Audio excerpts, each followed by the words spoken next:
Olá, sejam muito bem-vindos à nossa sexta aula em escrita científica, produção de artigos de alto impacto. Lembrando a todos que estão nos acompanhando que esse é um curso na forma de videoaulas, dividido em 8 módulos e 2 grandes partes, que são as partes de estrutura de um artigo científico, módulos 1 a 4, e de estilo e linguagem de publicações científicas, módulos 5 a 8. Não é?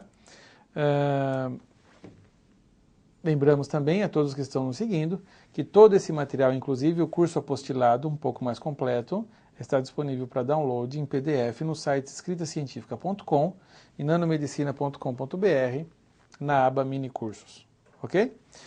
Então, acho que a gente pode começar nosso módulo 6 e nesse módulo 6 nós vamos para a parte de linguagem 2 e nós vamos abordar temas como redundâncias, problemas de falta de ação no verbo, fluência da escrita e ritmo de escrita científica. Muito bem. Abordando esse primeiro tópico, né, a questão da redundância na escrita científica, o que acaba se tornando um problema muito sério e infelizmente bastante frequente nos nossos artigos científicos. Lembrando que a escrita científica é um gênero literário altamente específico e sucinto, né? Então, a concisão é um fator muito importante para a escrita de artigos científicos, de maneira que redundâncias acabam se tornando um problema maior nesse gênero literário da escrita científica. Eu trouxe aqui algumas sentenças com exemplos como redundâncias, e eu gostaria que vocês me acompanhassem agora pelo slide, lendo essa sentença que aparece no texto. During the data collection phase of the study, all experimental measurements were performed in a period of time of 3 months. All the obtained results were further analyzed and possible errors were completely eliminated. Muito bem. Para aqueles que estão um pouco mais atentos, já devem ter observado várias regiões onde aparecem muitas redundâncias nesse texto. É claro que esse texto está exagerado, é um texto fictício, justamente para ressaltar o problema da redundância. Então, eu acho que para aqueles que estão mais treinados, ou mesmo para quem não tem tanta intimidade com a escrita científica, lendo essas sentenças, principalmente se lê em voz alta, vai perceber redundâncias muito gritantes, né?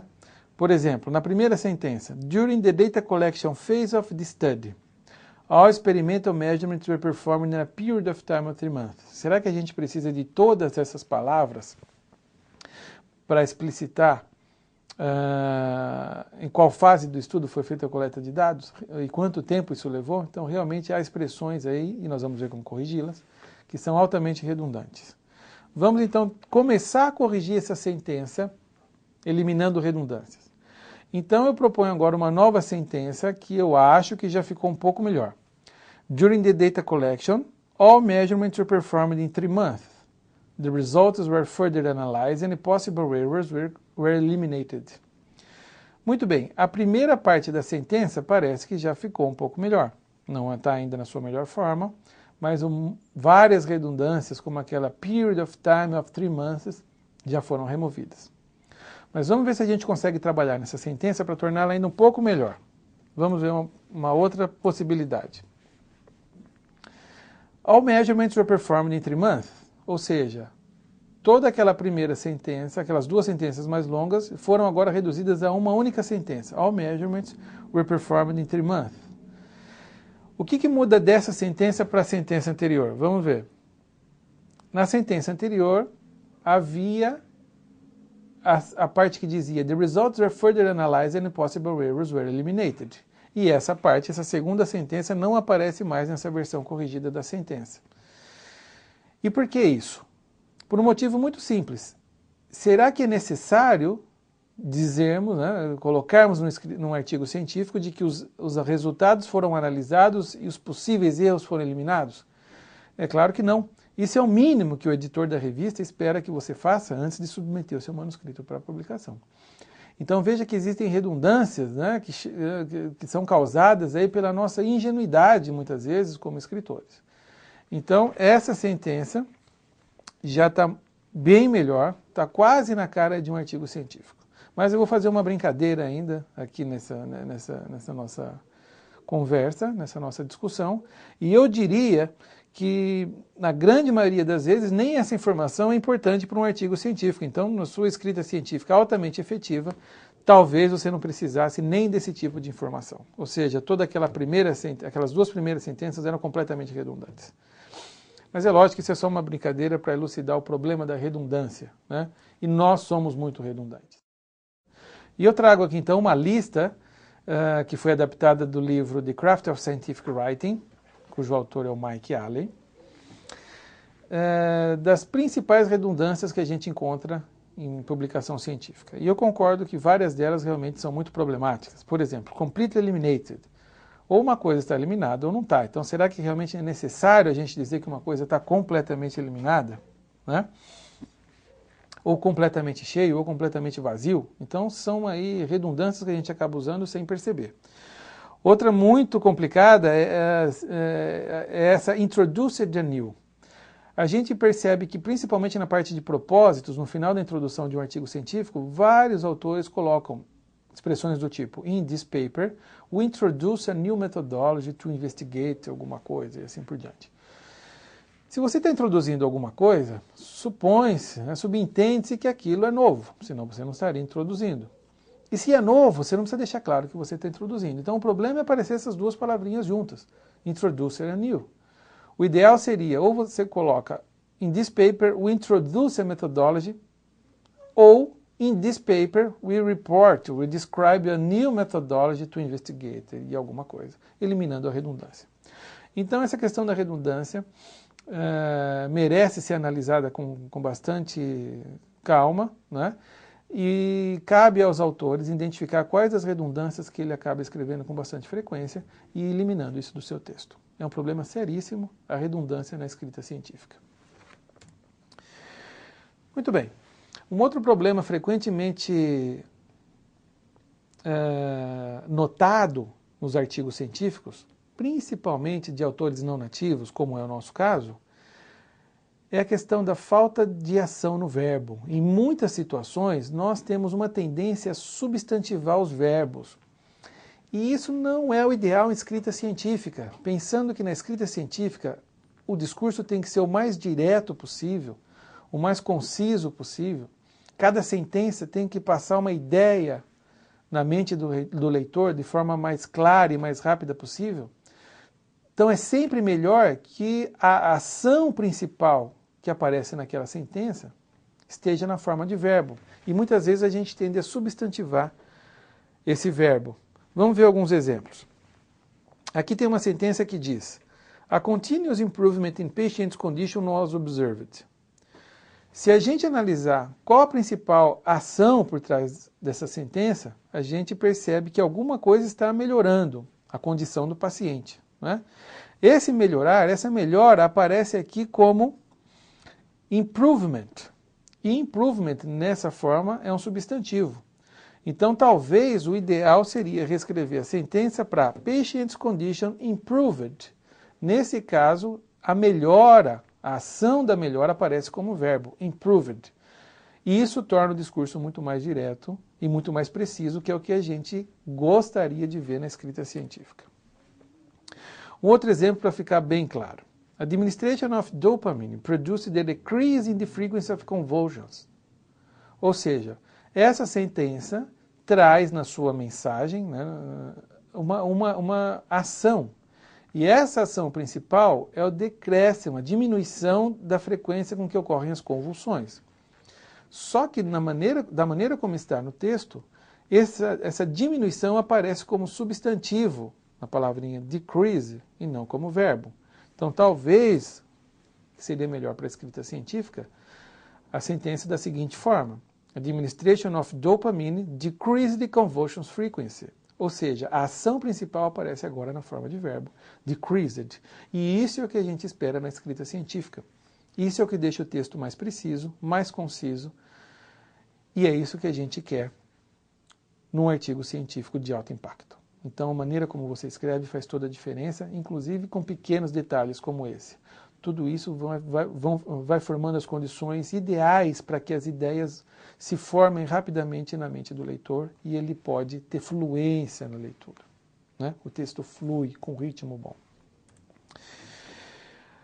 Aqui há outro exemplo da questão de substantivação de verbos, onde muitas vezes a gente evita, de uma maneira que não seria ideal, mas se evita de usar um verbo simples, apropriado para aquela situação, e ao invés disso a gente usa uma frase, né, com um substantivo. Por exemplo, made the arrangement for poderia ser substituído pelo seu verbo correspondente, arranged. Fica muito melhor no texto. Made the decision, que a gente escreve muitas vezes, poderia ser substituído por decided. Made the measurement of, substituído por measured. Perform the development of, simplesmente substituído por developed. Isso é que deixa o texto mais preciso e mais conciso, né? Então, cabe a nós, como autores de artigos científicos, autores desse gênero da escrita científica, nos preocuparmos com esses aspectos de precisão, de concisão e de clareza de ideias. E questões como redundância, ação no verbo, são fundamentais para otimizar todos esses parâmetros na escrita científica, para que você coloque um ritmo de leitura agradável e eficiente para o leitor. Certo? Vamos agora então falar um pouco sobre fluência de texto, não é? Então nós sabemos que num documento científico, quanto mais facilmente as ideias fluírem do texto para a mente do leitor, mais eficiente será a leitura desse documento. Isso é importantíssimo na escrita científica. E há vários problemas que levam à falta de fluência em textos científicos. A gente vai comentar algum deles nesses próximos slides. Por exemplo, um dos primeiros problemas que podem causar falta de fluência no texto é a falta de conectividade entre partes que são complementares numa sentença ou num parágrafo. No caso de uma sentença, por exemplo, muitas vezes a gente nota que partes que são complementares, informações que são complementares e que deveriam aparecer muito próximas na sentença, acabam sendo distanciadas pela falta de habilidade do escritor. Vamos ver um exemplo. Vamos olhar essa sentença. The level of proteins found in blood sample is similar to that observed by other researchers. Due to their ability to form complexes with DNA and RNA, these proteins had been extensively investigated by a number of research groups, including a group from Harvard, which estimated that the normal level of protein in blood should be around 1 mg per deciliter. Se a gente analisar com um pouco mais de cuidado essa sentença, a gente percebe que tem duas partes aí que são grifadas em amarelo, que são complementares. E que por inabilidade do autor, essa é uma sentença fictícia, elas aparecem muito longe uma das outras, elas deveriam ser conectadas. Então, quando o autor começa a ler The level of proteins found in blood samples, automaticamente o seu cérebro começa a perguntar, mas quais são esses níveis? Qual é esse nível de proteína? Né?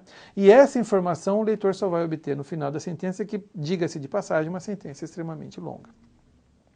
Então, uma possível maneira de corrigir um problema como esse seria o seguinte. O autor começa escrevendo The level of proteins found in blood sample was 1 mg per deciliter, which is similar to that observed by Harvard's group. Ponto. Qualquer outra informação que o autor julgar relevante, que está na sentença anterior, ele coloca agora, a partir desse ponto. Mas o mais importante é que as partes complementares as informações complementares daquela sentença aparecem muito próximas umas às outras, e o que vem depois são coisas complementares para formar essa ideia. Então, a gente tem que estar sempre atento a essa falta de conectividade com informações que são complementares e relevantes numa sentença, num parágrafo, numa seção de um artigo científico. Quando a gente fala de ritmo de escrita científica, ou da falta de ritmo, falta de fluência na escrita científica, essa questão, então, de transição sempre aparece. E existem várias estratégias de você fazer transição entre ideias, ou dentro de uma sentença, ou de uma sentença para outra, ou de um parágrafo para o outro, de maneira que o texto adquira uma boa fluência, de que você tenha um bom fluxo de ideias, que o fluxo de ideias tenha um movimento bastante ordenado e coerente. Então, essas transições entre ideias dentro de uma sentença são fundamentais, desde que sejam bem feitas, bem construídas, são fundamentais para que a gente tenha textos precisos, concisos e altamente eficientes para o leitor. Eu vou agora, nos próximos slides, mostrar alguns desses chamados conectores, né, que são palavrinhas responsáveis por fazer a transição entre ideias, nesse caso, por exemplo, dentro de uma sentença para outra. Não é? Então isso está dividido em 4 partes. Na primeira delas, uma sentença termina e a próxima vem com o sentido de continuidade. O fluxo de ideias, né, vai continuar na mesma direção. Então, nesse caso, os conectores mais comuns, lógico que existem vários outros, mas, por exemplo, se usa also, moreover, first, second, in addition, furthermore e assim por diante. Então, é o caso em que a segunda sentença, de alguma maneira, vai complementar, né, continua no mesmo sentido, as ideias, né, no mesmo sentido daquelas ideias apresentadas na primeira sentença. Há aqueles casos também em que uma sentença termina e agora há uma pausa, uma explicação, um aposto, né? Então, nesse caso, você começa a sentença seguinte com palavrinhas, for example, in other words, e introduz essa nova ideia, né? E isso torna as transições suaves e bem feitas. Há aqueles casos também em que você termina uma sentença uma determinada linha de pensamento, né? As ideias vão se formando, há um ponto final, e a próxima sentença agora vem em oposição aquelas ideias que foram colocadas na sentença anterior, né? Então isso indica que o movimento do fluxo de ideias agora vai assumir uma posição inversa. Nesse caso, a gente começa a segunda sentença com conectores do tipo however, in contrast, on the other hand, conversely, contrarily e assim por diante. Note que esses conectores são muito utilizados na construção de abstracts e de introduções de artigo científico, quando você quer colocar o gap. Nós já vimos isso na parte de estrutura de um artigo científico. Para abstracts e para introdução, há uma região muito específica onde você vai colocar o gap, as lacunas daquela área de pesquisa, aquilo que ainda não está bem estudado, que não está bem compreendido e assim por diante. Então, conectores do tipo however, although e assim por diante, indicam, né, que o fluxo de ideias agora vai no sentido oposto. Você está dizendo que uma área é muito importante, muito relevante, mas alguns aspectos ainda precisam ser melhor estudados, investigados e assim por diante. Então, esses são conectores apropriados quando você tem esse caso de reversão do fluxo de ideias. E, finalmente, existem aqueles casos em que você termina uma sentença e agora você precisa de uma outra sentença para dar um fechamento, para concluir a ideia, né? São usados, entre vários outros, obviamente, em summary, concluding e assim por diante. Então, com esses conectores, não somente esses, obviamente, que foram mostrados aqui, mas com essas classes de conectores, que são esses sentence openers, né, as primeiras as palavras aí das sentenças, você consegue no seu texto, por exemplo, dentro de um parágrafo, fazer transições suaves e bastante adequadas, bem construídas, entre uma ideia exposta numa sentença e a ideia exposta na próxima sentença. Tudo isso contribui para o ritmo da escrita, que tem tudo a ver, né, com a maneira pela qual as ideias vão fluindo no texto científico, no artigo científico. Certo? Outras estratégias para a gente otimizar ritmo na escrita científica. Dentro de um parágrafo, por exemplo, olhando agora de uma maneira um pouco diferente dessa que a gente viu nos slides anteriores para os conectores, a gente pode implementar ritmo variando a classe desses sentence openers, que são essas primeiras palavrinhas, ou esses primeiros termos que abrem cada sentença. O problema aqui é quando você não tem uma grande variação do tipo desses sentence openers. Isso deixa o texto maçante, não é? Deixa o texto muito monótono, falta ritmo e não é bom para quem está lendo. Com um exemplo vai ficar um pouco mais claro isso que eu quero dizer. Nós temos aqui um texto, né? Um texto aí, hipotético, e eu vou ler pelo menos o começo de cada uma das sentenças desse parágrafo. Não é? Então vamos lá, vocês podem me acompanhar aí na tela. DNA sensing has been considered a powerful tool to diagnose cancer. Cancer diagnosis is usually not straightforward due to a large number, e assim por diante. Sensors capable of detecting specific types of tumoral cells may represent. This paper describes the sensors comprise, the sensor system were produced, the results show, the experiments were carried out, the systems we developed, e assim por diante. Se você olhar com um pouco mais de calma, e com um pouco mais de atenção para esse texto, você percebe que praticamente todas as sentenças começam com essa estrutura. De alguma coisa acontece. De alguma coisa acontece. Ou seja, um sujeito e um verbo, um sujeito e um verbo, um sujeito e um verbo. Praticamente todas as sentenças começam com essa estrutura. Mesmo que para aquelas pessoas que nunca se atentaram ao assunto, isso possa passar desapercebido, ao compor o artigo científico, isso acaba levando a problemas de falta de ritmo, não é? Mesmo que a gente não perceba, mas intuitivamente quando a gente lê um texto como esse, a gente vê que alguma coisa não vai bem, falta fluência, não é? E nesse caso, esse problema surgiu porque todas as sentenças são abertas com essa mesma estrutura, um sujeito e um verbo, não é? Então veja, isso acaba levando a problemas de falta de ritmo. Principalmente nessas sentenças que estão marcadas aí no slide em vermelho, a gente observa que tudo começa com a mesma estrutura. This paper describes, the sensors comprise, the sensor systems, the results show. E note que o problema não é só a palavrinha de, é a estrutura, um sujeito, um verbo, um sujeito, um verbo. Então, isso é que é importante a gente notar. Bom, há formas de se corrigir isso, certo? E aqui eu trago, então, algumas estratégias para você variar a forma, a estrutura desses sentence openers, que é essa primeira parte de cada sentença. E eu trago isso baseado, então, nas informações desse livro, The Craft of Scientific Writing, do Machiavelli. Então, veja, da maneira como está no texto, todas as sentenças começam com essa estrutura de sujeito e verbo, que é essa estrutura de topic of sentence. Mas existem outras maneiras, existem outras estruturas para você começar essas sentenças. Por exemplo, você pode começar com prepositional phrases.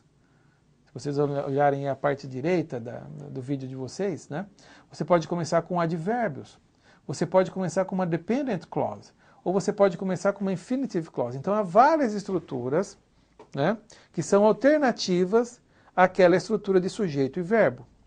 Se a gente conseguir mudar um pouco a estrutura desses sentence openers, você consegue ritmo. Ou seja, é muito mais fácil colocar fluência no texto, muito mais fácil para as ideias se formarem de maneira rápida e clara na mente do leitor. Então vamos ver algumas possibilidades para esse texto que a gente acabou de mostrar.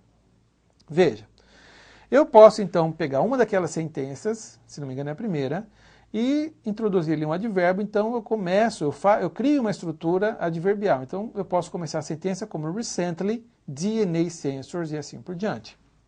Eu posso usar essa estrutura de dependent clause também, né? Para aqueles que não se recordam, essa dependent clause é uma estrutura onde você tem duas clauses dentro de uma sentença e uma dependente da outra. Então, elas são separadas por vírgula, de maneira que a ideia só se forma quando você lê a segunda sentença, que ela é complementar à primeira. Em algum momento eu posso colocar, então, although cancer diagnosis is not straightforward, vírgula, alguma coisa acontece. Então, eu estou começando essa sentença com uma dependent clause. Eu posso começar também com uma infinitive phrases, que são aquelas que começam com a partícula de infinitivo. To optimize the system. Eu posso manter, obviamente, algumas daquelas estruturas sujeito-verbo, então algumas podem se manter, the results show that, e posso também começar com uma prepositional phrase. In a few months, the systems will be, e assim por diante. Então veja que nessa tela eu tenho várias alternativas para aquele texto, e nós vamos ver como fica agora inserido no texto, onde eu estou mudando aquelas estruturas, sujeito, verbo, sujeito, verbo, sujeito, verbo, e estou colocando novas estruturas para os sentence openers. Então, meu texto corrigido ficaria assim. O que está em amarelo é o que foi modificado. Vocês podem perceber, então, que há uma variação dessa classe, dessa estrutura dos sentence openers. Então, ficaria recently, DNA sensing has been considered and powered for true, e assim por diante. Although cancer diagnosis is not straightforward, due to a large number of, e assim por diante. In this paper we describe in a few months, e assim por diante. Então eu mudei a estrutura desses sentence openers, e isso é uma ótima estratégia para dar ritmo. Mesmo que muita gente não perceba ainda a diferença, mas a leitura de um texto como esse, ou de como estava antes, a leitura aqui é muito mais eficiente. Né? Isso então dá ritmo para o texto. E tudo que a gente quer na escrita científica é um bom ritmo de leitura, para que as ideias se formem de maneira clara e concisa e rápida na mente do leitor. É muito difícil, é muito complicado e muito desagradável quando você pega um texto, principalmente texto científico, e você tem que ler 2 ou 3 vezes um parágrafo para entender o que o autor está querendo passar. Então isso é muito desconfortável. Não é? E na escrita científica, esse é um problema sério, porque o leitor que não se sente confortável lendo o seu texto, não vai ler seu texto. Ele não é obrigado a ler seu texto. E aí o seu artigo perde impacto. Não é? Então, todas essas são pequenas estratégias, na verdade, não são pequenas, são estratégias muito importantes, né? Mas são pequenos detalhes que levam a uma escrita científica altamente eficiente. Não é? Isso dá ritmo de leitura. E quem impõe o ritmo da leitura é o escritor, é o autor. Certo?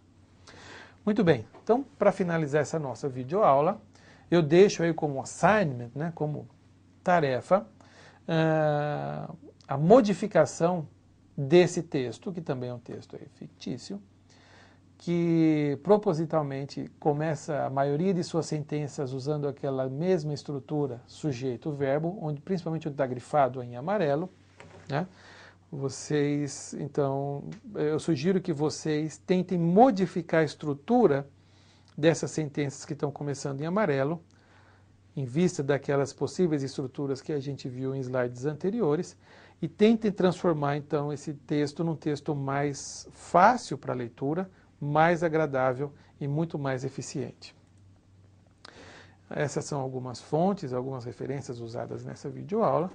E eu gostaria de terminar, então, agradecendo a todos vocês, lembrando que todo esse material, inclusive as apostilas em PDF mais completas, estão disponíveis no nosso site escritacientifica.com, nanomedicina.com.br.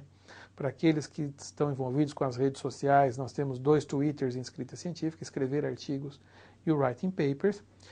Esse curso está dividido em 8 módulos, baseado em um curso que foi criado, né, e que nós temos ministrado em várias universidades no estado de São Paulo, fora do estado de São Paulo. Então, sempre a convite, principalmente das pós-graduações, esses cursos estão sendo ministrados em todo o país e também no exterior. Muito obrigado e até a nossa próxima videoaula.